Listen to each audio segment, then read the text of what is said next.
अभी हमने पढ़ा था इसके बारे में कि इसके अंदर क्या होता है। इसके अंदर पहली बात तो पढ़ी थी हमने कि ये सामान्यतः पौधों में ही होता है। इसमें जो पौधे के कायिक अंग रहते हैं, पौधे के अंदर कायिक अंग रहते हैं, उन कायिक अंग में क्या, जड़ मतलब रूट, तना मतलब स्टेम, पत्ती मतलब जो लीव्स रहती है, पत्तियां रहती है वो। तो इन रूट, स्टेम और लीव्स, जड़, तना और पत्ती से नए पौधे का निर्माण होगा। ठीक है। गुलाब की कलम लगाते हैं हम, तो गुलाब की कलम लगाते तो उसमें गुलाब के तने को, उसकी शाखा को काटते हैं। शाखा ही क्या होता है, तना होता है। तो उस शाखा को काटते हैं और उसको जमीन में अंदर गाड़ देते हैं और पानी डाल देते हैं, तो वो नया पौधा उससे बनता है, नया गुलाब का पौधा बन जाता है। तो ये कायिक जनन में क्या होता है, जड़ से, तने से, पत्ती से नए पौधे का विकास होगा। ठीक है। इसकी जो विशेषता है सोमेटिक या वेजिटेटिव रिप्रोडक्शन की, इसकी जो विशेषता होगी मुख्य, वो ये होगी सामान्यतः पौधों में होगा, पौधे के कायिक अंग से बनेगा, कम समय में बन जाएगा, एक समय में हम अधिक पौधे तैयार कर सकते हैं। ये सब हम आगे पढ़ने वाले। ठीक है। अब ये जो कायिक जनन है, ये कायिक जनन अलग अलग प्रकार का होता है। अब हम प्रकार के प्रकार पढ़ रहे हैं। कायिक जनन मुख्य रूप से दो प्रकार का होता है। अब ये नाम से ही लग रहा होगा आप लोगों को। एक जो लिखा हुआ है, ये एक है नेचुरल वेजिटेटिव रिप्रोडक्शन। तो इसका मतलब क्या, इसका मतलब होगा प्राकृतिक कायिक जनन। ये क्या हो जाएगा, प्राकृतिक कायिक जनन। और दूसरा लिखा हुआ है आर्टिफिशियल वेजिटेटिव रिप्रोडक्शन। तो आर्टिफिशियल का मतलब होता है, इसको या तो हम पढ़ेंगे कृत्रिम कायिक जनन, और कृत्रिम कायिक जनन रहता है, इसमें मनुष्य का हस्तक्षेप रहता है, हम कहीं न कहीं इंटरफेयर करेंगे इसमें, तो ये हो जाएगा, हमारा हस्तक्षेप अगर रहेगा तो फिर वो होगा वो कृत्रिम कायिक जनन, आर्टिफिशियल वेजिटेटिव रिप्रोडक्शन। ठीक है। अब अगर इसको सामान्य भाषा में हम समझें कि अगर मान लो गुलाब का पौधा है हमारे पास, और उस गुलाब के पौधे के अंदर ये उसकी शाखा है, ये शाखा निकाल दी हमने, इस कोई पौधा है इसमें से शाखा निकाल दी हमने, ये इस तरह से, और इसमें ये वाला भाग इसका जड़ वाला भाग है, और ये इसके नीचे ये जमीन वाला भाग बना दिया। अब ये पौधा है। कृत्रिम किसको कहेंगे और प्राकृतिक किसको कहेंगे? अगर तेज हवा आती है, तूफान आता है, और इस पौधे के अंदर से कोई शाखा, इस पौधे के अंदर से कोई शाखा ऐसे टूट जाए और अपने आप ये जमीन के अंदर वृद्धि करना शुरू कर दे, तो ये हो जाएगा प्राकृतिक कायिक जनन। और अगर हमने इस शाखा को काटा और इस शाखा को हमने इस पौधे के अंदर से अलग करके इसको जमीन में लगा दिया और उसमें पानी डाल दिया, कुछ हो सकता है गोबर की खाद या रासायनिक खाद डाल दी इसके अंदर, और ये आगे वृद्धि करके नया पौधा बनाए, तो तरीका तो वो का वही है, पर हमने इसको इस पौधे से अलग किया है, हमारी देख रेख में ये नाटक हो रहा है, इसलिए इसको हम बोलेंगे आर्टिफिशियल वेजिटेटिव रिप्रोडक्शन। अगर हम कर रहे हैं तो आर्टिफिशियल, प्रकृति कर रही है तो नेचुरल। ओके, ठीक है ना भैया? कुछ बात पल्ले पड़ रही है, समझ में आ रहा है? आना ही चाहिए, इतना टफ भी नहीं है, आगे बढ़ेंगे। अब क्या होता है, ये जो खास करके काई जनन है, उसमें हम तो देखो मनुष्य तो स्वार्थी व्यक्ति है, वो तो गुलाब के पौधे ही कलम लगाएगा और ऐसा जादू दिखाने का प्रयास करेगा कि एक ही तना रहे, उसमें लाल गुलाब भी निकले, पीला भी निकले, गुलाबी भी निकले, सफेद भी निकल जाए और वो आकर्षक बने। हम तो काम ही वो करते हैं जिसमें हमारा फायदा होता है। हमको फायदा होता है वो काम करते हैं, फायदा नहीं होता वो काम नहीं करते। तो कुल मिलाकर जो काई जनन है उसमें से हमारे लिए तो क्या होगा, हम तो इंटरफेयर करेंगे, तो हम तो इसी का उपयोग करेंगे आर्टिफिशियल वेजिटेटिव रिप्रोडक्शन का। तो खास करके कृत्रिम कायिक जनन अलग अलग विधियों के द्वारा होता है और वो विधियां आपके सामने लिखी हुई है। इनमें से ये 7 विधियां लिखी हुई है, इनमें से कुछ विधियां महत्वपूर्ण हैं। परीक्षा के हिसाब से इनमें से 2-3 विधियां महत्वपूर्ण हैं, हम इन पर थोड़ी थोड़ी चर्चा करेंगे।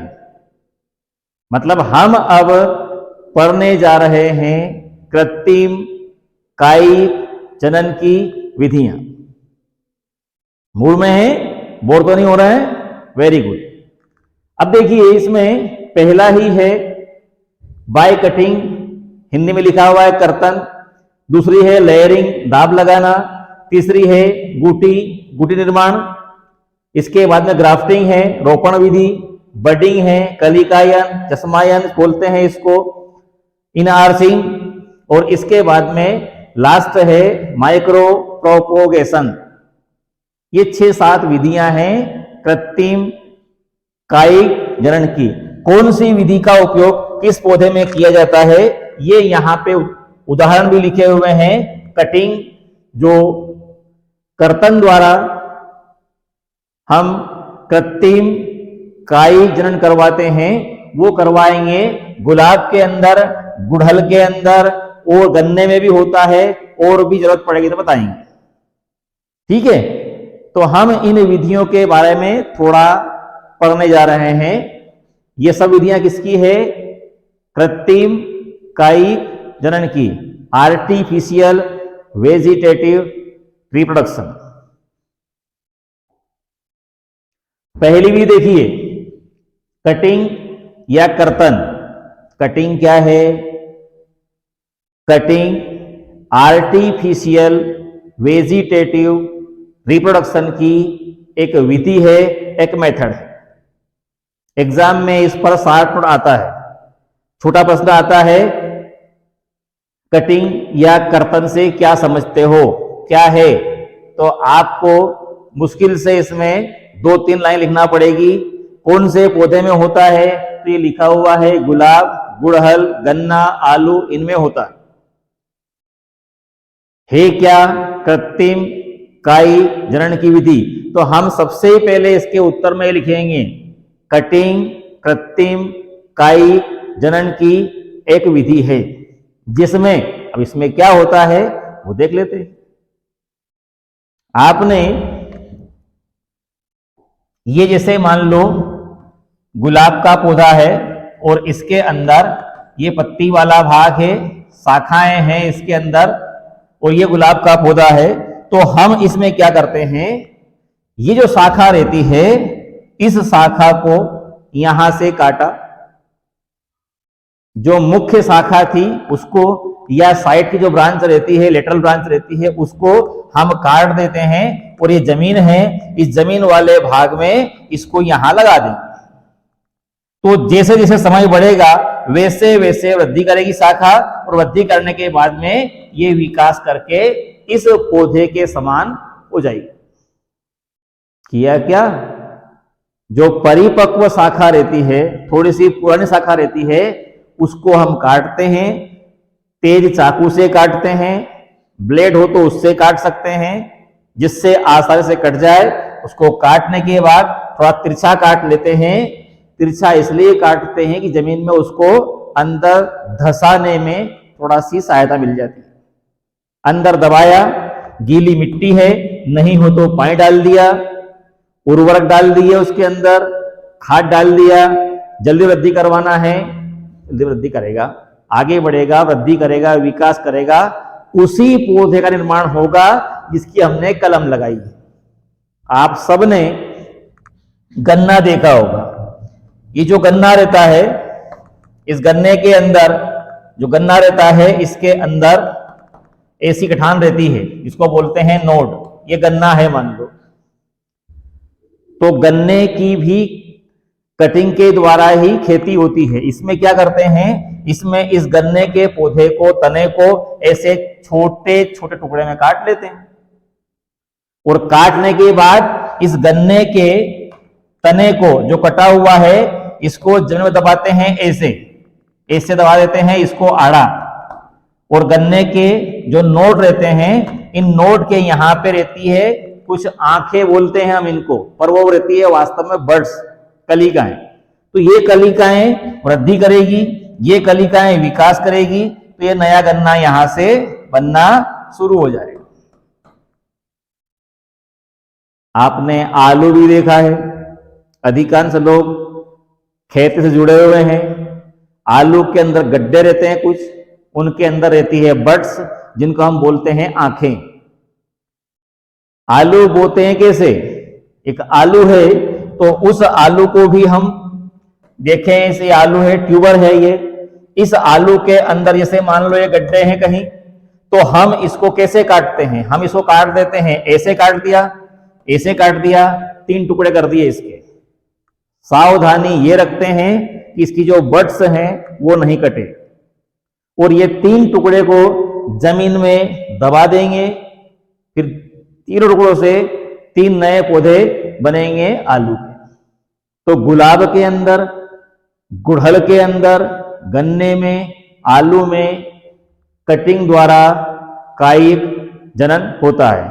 आलू हम खेती करने के हिसाब से बोते हैं, गुलाब के बीज बनते नहीं हैं, इसलिए इसका शाखा से नया पौधा बना देते हैं, और गन्ने में भी बीज नहीं बनते। तो ये कटिंग में मेरे ख्याल से कोई दिक्कत किसी को होगी नहीं। तने को, इसकी शर्त है परिपक्व तना रहता है, उस परिपक्व तने की शाखा को, जो पुरानी शाखा है, उसको काटते हैं, जमीन में दबाते हैं। तरीका अलग अलग है। गुलाब की शाखा को खड़ा लगाएंगे, और गन्ने को लगाएंगे हॉरिजॉन्टल, आड़ा लगाएंगे, ठीक है। जो नेक्स्ट मेथड है वो है लेयरिंग, इसको बोलते हैं दाब लगाना। अब दाब लगाने की जो क्रिया है, इसमें क्या होगा, इस क्रिया में सबसे पहले शर्त है इसके लिए कि जो पौधा है उसकी शाखा कमजोर होना चाहिए। मतलब कमजोर शाखा वाले पौधे के अंदर लेयरिंग या दाब लगाने की विधि का उपयोग कर सकते हैं। लेयरिंग का, कमजोर शाखा वाले पौधे, ठीक है। सेब हो सकता है, नाशपाती हो सकती है, मतलब जिसकी शाखा को हम मोड़ सके। तो अब देखिए, जैसे मान लो ये जमीन वाला भाग है, और इस जमीन वाले भाग पर ये एक पौधा है, और इसकी शाखा है, ये कई सारी शाखाएं निकली है इसके अंदर से, ये पर ये शाखाएं कमजोर है। इन शाखाओं को हम मोड़ सकते हैं, जमीन पर नीचे की ओर ला सकते हैं। तो ये शाखा है, इस शाखा को हमने बलपूर्वक खींचा और जमीन में लेकर आ गए, और कुछ हिस्से को जमीन में दबाया और कुछ हिस्से को ऊपर निकाल दिया। अब ये इस पौधे के अंदर पत्तियां भी है शाखा में। इतने इतने भाग को हमने कहां दबा दिया, जमीन के अंदर। जमीन के अंदर जो दबा हुआ भाग है, उस दबे हुए भाग से 1 से 2 हफ्ते के बाद यहां से नई जड़ें निकलती है, और जो नई जड़ें रहती है इनको बोलते हैं एडवेंटेशियस रूट, अपस्थानिक जड़ें। और ये अपस्थानिक जड़ें जब बन जाती है तब इस मात्र पौधे से इस नए पौधे को ऐसे अलग कर देंगे। हम चाहे तो यहां से इसको उठाकर अन्य स्थान पर भी लगा सकते हैं। क्या किया हमने, कमजोर शाखा वाले पौधे को लिया, ये भी हो सकता है, ये भी हो सकता है, उसकी शाखा को नीचे झुकाया, गीली मिट्टी में लेके आए, कुछ समय तक दबाया उसको, और दबाने के बाद में 1 हफ्ते के बाद अंदर दबे हुए भाग से जड़ें निकलेगी। कौन सी जड़ें?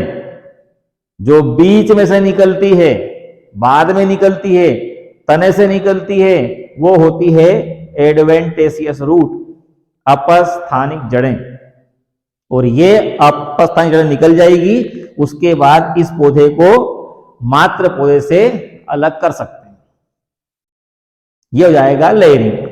इसके बाद एक विधि आती है गुटी निर्माण द्वारा।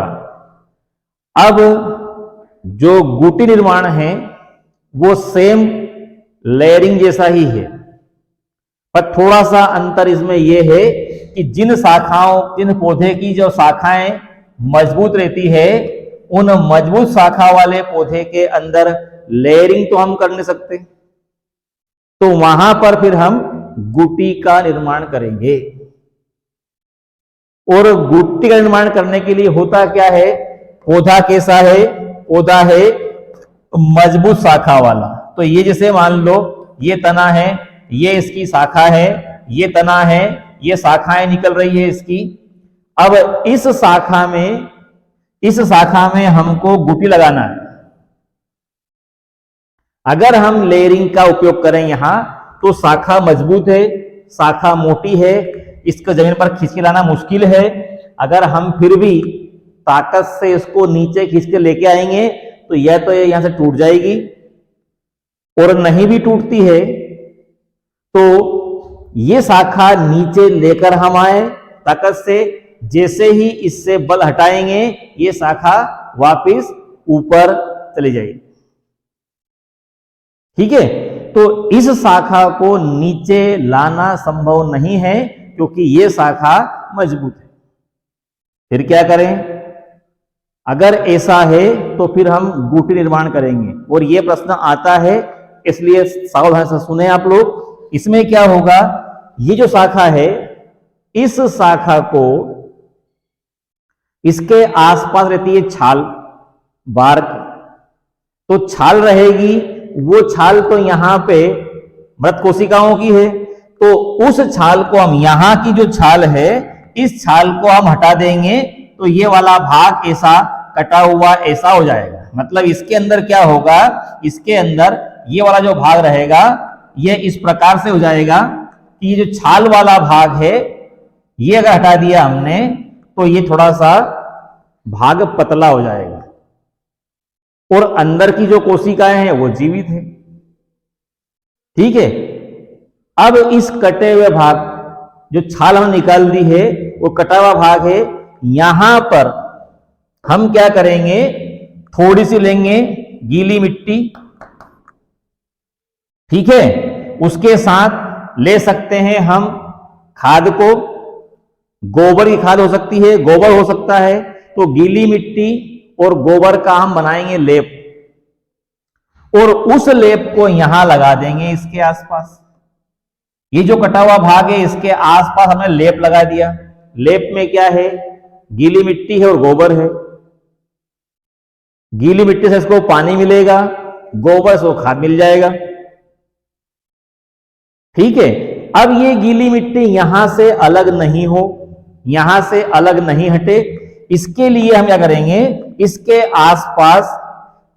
आसपास एक पॉलीथीन की पन्नी बांध देते हैं। ये बांधते साहब पॉलीथीन की पन्नी है, ये पन्नी बांध देंगे तो ये ऐसा हो जाएगा। ये धागा बांध दिया हमने रस्सी से, ये पन्नी क्या करेगी, ये पन्नी यहां से मिट्टी को और गोबर के लेप को, गोबर के घोल को अलग नहीं होने देगी, उसको गिरने नहीं देगी। ठीक है, इस पन्नी में जगह जगह थोड़ी छेद कर देते हैं, थोड़ा छेद कर देते हैं मतलब थोड़ा पन्नी को थोड़ा कई कई जगह से फाड़ देते हैं।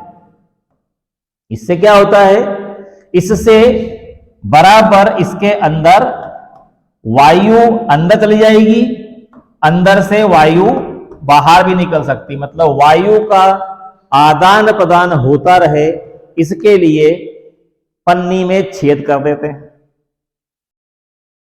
समय समय पर इस पन्नी के ऊपर पानी डालते हैं, जिससे अंदर का मटेरियल गोबर और मिट्टी गीली बनी रहे। ठीक है, अगर हमको लगता है कि यहां पर बार बार इस पौधे के ऊपर पानी कौन डालेगा, तो इस पौधे के ऊपर जो शाखा है, ये अगली शाखा है, ये ऊपर इसके, इस शाखा पर हम चाहें तो एक मटकी बांध सकते हैं छोटी सी, और इस मटकी को बांध दिया और इस मटकी में पानी भर देंगे। ये मटकी को जोड़ देंगे हम रस्सी से, नली से, धागे से एक छेद करके, तो उसमें से ये पानी टपकता रहेगा। जैसे वो शिव जी के ऊपर एक मटकी रखी रहती है और उसके अंदर से छेद रहता है, बूंद बूंद करके पानी टपकता है, वैसी व्यवस्था यहां कर देते हैं। जिससे क्या होगा, जिससे ये अंदर का मटेरियल गीला बना रहेगा, सूखेगा नहीं। चूंकि शाखा यहां पर मजबूत है, तो एक हफ्ते में जड़ निकलेगी नहीं, तो लगभग हमको बताना पड़ेगा यहां पर 1 से 2 माह तक इसकी व्यवस्था ऐसी करके रखना पड़ेगी। 1 से 2 महीने तक इसको ऐसा रखेंगे तो क्या होगा, ऐसा रखेंगे तो 1 से 2 महीने बाद इसके अंदर से कुछ जड़ें निकलेगी, अंदर निकल जाएगी। जड़ें कौन सी, अपस्थानिक जड़, एडवेंटिशियस रूट निकलेगी, और वो अपस्थानिक जड़ हमको ऐसा लगता है कि निकल गई होगी, तो फिर इस शाखा को, जो शाखा निकल रही थी यहां से, इस शाखा को इससे काटेंगे। ये तो अपने आप में एक पेड़ है ही, ये शाखा काटेंगे, इसको जमीन में लगाएंगे, ये वृद्धि करेगी, नया पौधा बनाएंगे। तो बूटी निर्माण और जो लेयरिंग है, ये दोनों लगभग एक जैसी प्रक्रिया है। पर यहां पे लेयरिंग हमने क्या किया था, शाखा को मिट्टी के पास लाए थे नीचे, और यहां क्या किया है, यहां मिट्टी को ऊपर ले गए हैं। तो वो का वही जो प्रक्रिया है, वो हमने कहां कर दी, हवा में कर दी। इसलिए इसका एक नाम, जो गुटी निर्माण है, इसका एक नाम है, इसको कहा जाता है एयर लेयरिंग। मतलब जो काम हमने यहां पर मिट्टी में किया था, वो का वही काम हमने यहां पर हवा में कर दिया, इसलिए इसको क्या बोलते हैं, एयर लेयरिंग या गुटी निर्माण। ठीक है, गुड। इसके बाद ग्राफ्टिंग। ग्राफ्ट का मतलब होता है जोड़ना। जो ग्राफ्टिंग की क्रिया है, इसके लिए भी एक शर्त है। जैसे कटिंग में हमने देखा था, शाखा मजबूत होना चाहिए। लेयरिंग में देखा था, शाखा कमजोर होना चाहिए। एयर लेयरिंग में या गुटी में देखा था, शाखा मजबूत होना चाहिए। यहां पर क्या होता है, जो ग्राफ्टिंग की क्रिया है, इसकी शर्त यह है कि जो शाखाएं रहती है या 2 पौधे रहते हैं, इन 2 पौधों की मोटाई समान होना चाहिए। पहली बात तो यह है कि इसमें 2 पौधे की आवश्यकता होगी, 2 पौधे चाहिएंगे, और दोनों पौधों की मोटाई एक समान होगी। ठीक है, अब समान मोटाई के 2 पौधे लेंगे, दो में से हो सकता है एक निम्न श्रेणी का हो, एक उच्च श्रेणी का हो। तो देखेंगे यहां पर दो पौधे हैं, एक पौधा ये लिया, एक पौधा ये है। एक पौधा लेंगे हम ये इस प्रकार से, ये पौधा ले लेंगे, दोनों की मोटाई समान है। ये जमीन वाला भाग है, ये पौधे हैं दो समान मोटाई के, और खास करके द्विबीजपत्री पौधे, क्योंकि इसमें कैम्बियम की आवश्यकता होती है, और कैम्बियम द्विबीजपत्री पौधे में ही पाया जाता है भैया। ठीक है, तो समान मोटाई के दो पौधे हैं, पर एक जो पौधा है इसको हमने बोल दिया कि ये अविकसित है। अविकसित से मतलब है निम्न श्रेणी का है, और एक पौधा है ये विकसित है, डेवलप और अनडेवलप, दो पौधे हैं। ठीक, अब इन दोनों पौधों के अंदर ये जो ऊपर वाला भाग रहता है, ये इसको तो बोलते हैं कलम, इसे बोलते हैं इसको सायन, और नीचे का जो भाग रहता है इसको बोलते हैं स्कंद, और स्कंद को बोलते हैं स्टोक। अब हम ये चाह रहे हैं, हम तो स्वार्थी लोग हैं, हम तो हमारा फायदा देखेंगे। हो सकता है इस पौधे के अंदर छोटे फल लगते हो, तो हमको तो बड़े फल चाहिए। इस पौधे के अंदर बड़े फल लगते हैं, तो हम ये चाह रहे हैं कि ये वाला जो पौधा है छोटे फल वाला, ये भी बड़े फल दे तो कितना अच्छा रहे। तो हम अब चाह रहे हैं ऐसा कि निम्न श्रेणी के पौधे को उच्च श्रेणी के पौधे में बदलना चाह रहे हैं। कैसे बदलेंगे? इसके लिए ये ऊपर वाला भाग क्या है? कलम। नीचे वाला भाग क्या है? स्कंद, सायन एंड स्टोक। तो ग्राफ्टिंग में क्या करेंगे, ये जो पौधा है निम्न श्रेणी का पौधा, इसकी कलम को यहां से काट कर अलग कर देते हैं। इसको यहां से काटा तिरछा, और इसको भी काट दिया। दोनों पौधों की कलम तिरछे रूप से काट दी। अब ये तो बिना काम का है ही, कोई काम का नहीं, निम्न श्रेणी का है। तो अब इसका क्या बचा? स्कंद। इसकी क्या काट दी हमने? कलम ऊपर। तो ये जो कलम है उच्च श्रेणी के पौधे की कलम, मतलब विकसित पौधे की, इस कलम को यहां से काटा और यहां रख दिया। उच्च श्रेणी के पौधे की कलम को काटकर निम्न श्रेणी के पौधे की स्कंद के ऊपर रख दिया, और इन दोनों को कुछ टाइम तक ये जुड़े रहे, इसके लिए दोनों को यहां पे थोड़ा सा बांध देते हैं। दोनों की मोटाई समान है। दोनों की मोटाई समान होने के कारण दोनों के जो कैम्बियम है, ऊपर वाले का नीचे वाले का कैम्बियम मिल जाएगा, ये दोनों जुड़ जाएंगे। और ये जो पौधा रहता है नीचे वाला स्कंद वाला भाग, ये जमीन से क्या खींचेगा? ये जमीन से खींचेगा पानी, ये खींचेगा जमीन से खनिज लवण, और इस पौधे को देगा, ऊपर वाले पौधे। और ऊपर वाले पौधे के अंदर क्या होगी? कुछ कलिकाएं होगी, ये वृद्धि करेगी, विकास करेगी। तो इसमें नीचे वाला भाग तो किसका है? अविकसित पौधे का। लेकिन ऊपर वाला जो भाग रहता है, उस पे जो शाखाएं निकलेगी, उस पे जो फल बनेंगे, वो इसके जैसे बनेंगे। और इसमें जो शाखाएं निकलेगी, वो निकलेगी सही। इसे कलम वाले भाग को तो निकाला हमने केवल, बाकी तो पूरा पौधा विकसित है। तो ग्राफ्टिंग ऐसी क्रिया होती है जिसमें निम्न श्रेणी के पौधे को या अविकसित पौधे को उच्च श्रेणी के पौधे में बदला जाता है। ठीक है? या हम ये कहें, निम्न श्रेणी या अविकसित पौधे के स्कंद पर विकसित पौधे की कलम को लगाकर बांध देते हैं, वृद्धि करवाते हैं, तो निम्न श्रेणी का पौधा उच्च श्रेणी के पौधे में बदल जाता है।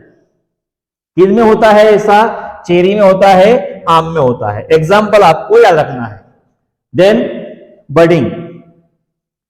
बडिंग की क्रिया जंतुओं के अंदर भी होती है, पर यहां हम बात कर रहे हैं पौधों की।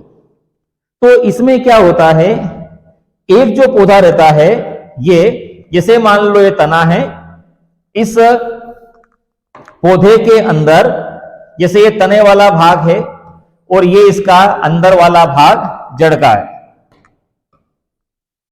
ठीक है। इसमें कुछ शाखाएं हो सकती है ऊपर, पर हम ही चाहते हैं कि तना मान लो गुलाब का ही है। तो दूसरे जैसे मान लो इसके अंदर लाल गुलाब आ रहे हैं, तो हम बाहर से किसी सफेद गुलाब वाले पौधे की कलम को या उसकी कलिका को, छोटी सी कलिका रहती है ये कलिका, इस कलिका को यहां पर फिट कर देते हैं, हल्का सा घाव बनाते हैं और इस लाल रंग के गुलाब के पौधे पर सफेद रंग के गुलाब की कलिका को लगा देते हैं। फिट कर दिया हमने ये कलिका को। हो सकता है एक जगह हम इसके अंदर पीले गुलाब कलिका लगा दें, यहां साइड में ये कलिका लगा दी हमने। हो सकता है कि यहां पर हम इसके अंदर गुलाबी रंग की कलिका लगा दें, यहां पे एक साइड में। तो अलग अलग रंग के गुलाब की कलिका को हमने इसमें फिट कर दिया, घाव बनाकर उसमें लगा दिया और इन कलिकाओं को हम या तो टेप से इस प्रकार से बांधते हैं कि जो कलिका रहती है, इस कलिका का वृद्धि करने वाला भाग खुला रहे। तो जब ये कलिका वृद्धि करेगी ऐसे, तो इस कलिका के अंदर सफेद रंग का गुलाब बनेगा। ये कलिका वृद्धि करेगी तो इसके अंदर पीले रंग का गुलाब बनेगा। ये कलिका वृद्धि करेगी इधर वाली, तो इसके अंदर लाल रंग का गुलाब बनेगा। अब ये लाल रंग का गुलाब है, इसमें पीले रंग के गुलाब भी खिले हुए हैं, सफेद रंग के भी खिले हुए हैं, तो तना तो एक ही है और अलग अलग प्रकार के पौधों की कलिकाओं को लगाकर हम एक ही पौधे के अंदर विभिन्न प्रकार के पुष्प विकसित करवा सकते हैं, डेवलप करवा सकते हैं, ठीक है। इसके बाद देखो इन आर्चिंग में क्या होगा, इन आर्चिंग में एक पौधा, ये जमीन वाला भाग या गमले हो सकते हैं, इसमें एक पौधा ये यहां वृद्धि कर रहा है। इस पौधे की शाखा को हमने इसे घुमा दिया, ये पौधा है, और एक पौधा ये यहां लगा हुआ था, इसकी शाखा में लिया और दोनों पौधों की शाखाओं को यहां से इतने इतने भाग से दोनों के ऊतक को हटाया और दोनों को जोड़ दिया, ठीक है। इसमें भी ग्राफ्टिंग जैसा ही होता है, निम्न श्रेणी के पौधे को उच्च श्रेणी के पौधे में बदला जाता है और दोनों पौधों को उनकी छाल को निकालकर कुछ हिस्से पर एक साथ हम थोड़ा सा जोड़ देते और इनको जोड़ेंगे, ये जुड़ जाएंगे, तो फिर इनके अंदर जो केमिकल्स रहते हैं, जो हार्मोन्स रहते हैं, वो मिक्सअप होंगे और अगर ये विकसित पौधा प्रभावी होगा तो अविकसित पौधे को विकसित में बदल देगा। इसके बाद एक जो विधि है, ये है माइक्रो प्रोपगेशन। ये जो विधि है, ये कायिक जनन की सबसे आधुनिक विधि है और आधुनिक विधि इसको इसलिए कहा जाता है क्योंकि इसमें पौधे के सूक्ष्म भाग का, अब सूक्ष्म भाग में थोड़े से टिश्यू हो सकते हैं, मतलब ऊतक हो सकते हैं, या फिर एक सेल हो सकती है, कोशिका हो सकती है, तो पौधे के सूक्ष्म भाग का उपयोग करते हैं। अभी तक हमने क्या पढ़ा? अभी तक हमने पढ़ा था कि एक तने की शाखा को काटते हैं, दूसरे तने पौधे से लगाते हैं, शाखा काटी, मतलब पूरी शाखा का हम उपयोग कर रहे थे। पर अब क्या हो रहा है, इसमें क्या होगा, इसमें अगर मान लिया जाए कि हमारे पास एक अच्छा सा पौधा है, ये पौधा अच्छा सा है और इस पौधे के अंदर अच्छे गुण हैं, अच्छे लक्षण हैं और हम चाहते हैं कि इससे नए असंख्य पौधे बन जाए, तो हम क्या करेंगे, हम इस पौधे के शरीर के अंदर से थोड़े से ऊतक को, ये इतने इतने ऊतक को यहां से निकाल लिया, एक कोशिका को निकाल लिया मान लो। अब इस कोशिका को हम कहां रखेंगे, इस कोशिका को रखेंगे हम एक बीकर के अंदर, और बीकर में भरा रहता है, इसको बोलते हैं कल्चर मीडियम,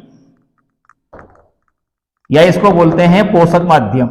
तो पोषक माध्यम में इस कोशिका को रखेंगे, ये रख दिया कोशिका को, कहां पर, पोषक माध्यम में। कहां से निकाला, किसी पौधे से निकाला, किसी पौधे से सूक्ष्म ऊतक को या कोशिका को निकालकर कहां रखते हैं, पोषक माध्यम रखते हैं, कल्चर मीडियम में रखते हैं।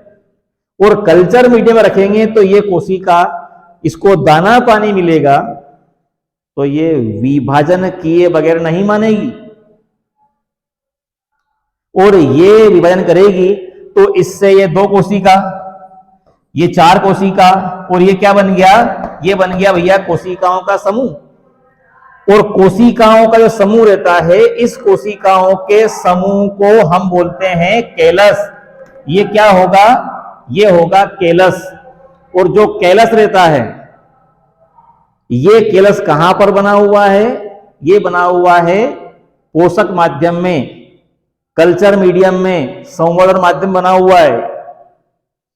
इस कैलस को हम छोटे छोटे टुकड़ों में तोड़ लेते हैं, और छोटे टुकड़े रहते हैं इस कैलस के, इन टुकड़ों को हम एक अलग माध्यम में उगाएंगे। ये एक बड़ा सा पात्र है, और इसमें हमने डाल दिया इसको, कैलस को, इसके टुकड़ों को। तो ये मान ले जाए कि एक टुकड़ा है कैलस का, एक ये है, एक ये है, एक ये है, अन्य पोषक माध्यम में। तो इस पोषक माध्यम से नया पौधा बनेगा, इस पोषक माध्यम से नया पौधा बनेगा, इस पोषक माध्यम में नया पौधा बनेगा, और इस टुकड़े से नया पौधा बनेगा। मतलब एक कोशिका से हम अन्य पोषक माध्यम में कई सारे पौधे बना सकते हैं। तो पोषक माध्यम एक अगर अगर नाम के वनस्पति से, पौधे से प्राप्त होता है, जिसके अंदर पर्याप्त मात्रा में न्यूट्रिएंट्स, मिनरल्स सभी पर्याप्त मात्रा में रहते हैं। तो ये किसी पौधे को वृद्धि कराने के लिए अच्छे माध्यम के रूप में काम करता है, ताकि पौधे को पर्याप्त पोषक पदार्थ मिले तो वो वृद्धि आसानी से कर सके। तो हमने जो आज बात की है, वो बात की है खास करके कायिक जनन, और कायिक जनन में भी कौन सा, कृत्रिम कायिक जनन, ठीक है। Then last, thank you.